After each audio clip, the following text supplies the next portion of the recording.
What up, y'all? It's the end of an era.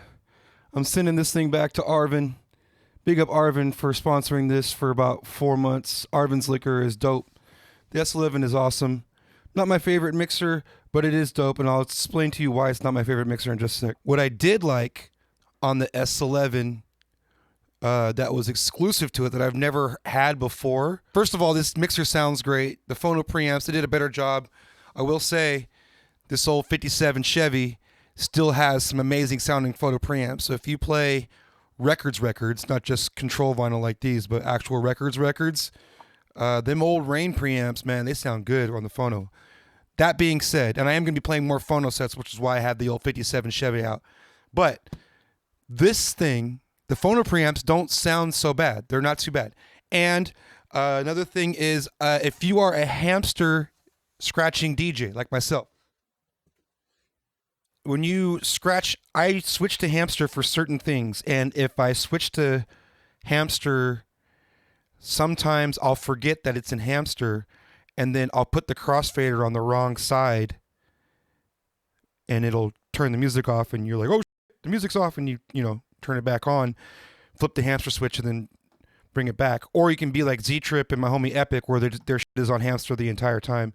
That confuses me even more personally. So I'm the guy that's switching hamster on and off throughout the night, and sometimes I forget. The thing about the S11 hamster switch that's dope is that when you have the switch on, it actually switches the cue as well. So that's a good reminder. It actually reminded me a few times that I had the hamster switch on, and I was able to switch it over and bring the crossfade over to the right side without making an ass out of myself, which I'm very good at. And lastly, the thing that I really am going to miss about the S11 is when you combine the Record Box DJ Performance Mode pad effects with the hardware effects on the S11, you can actually do this crazy stacking of effects that are really useful in the mix. What I'll do, for an example, is I will set, say, a whole note delay on the pad effects for Record Box. So when I'm playing the song, I press just one button and it'll delay out in a whole note. And then as I'm delaying it out in a whole note, since it's not post fader with the software effects, it actually works to your advantage.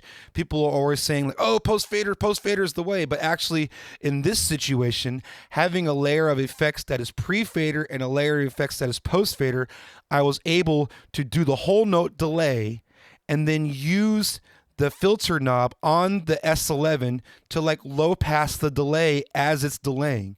And so you're creating what's, like a delay and a high pass or low pass filter in one stacked effect. And it applies as the delay happens. You can keep filtering it out.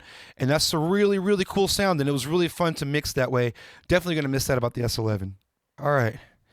The thing that I don't like about it is that the S11 is designed to be a DVS mixer. It's designed normally for DJs that are going to be using it like this, an 11-inch mixer with turntables.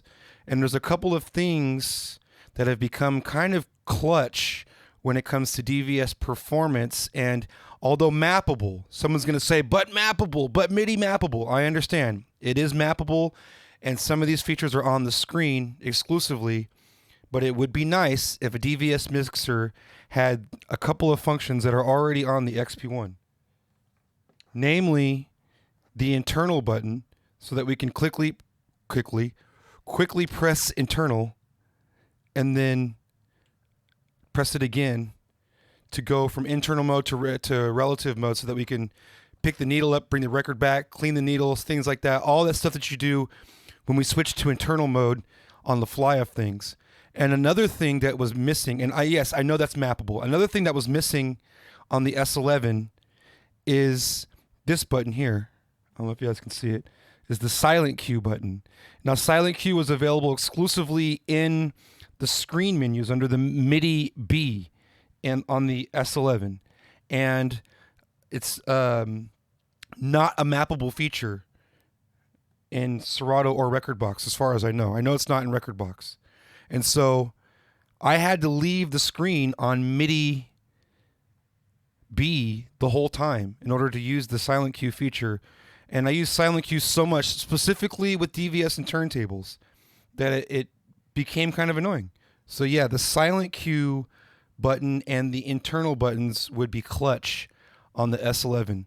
One more shout out to Arvin. Appreciate you sponsoring this mixer. Let me take it for a test drive.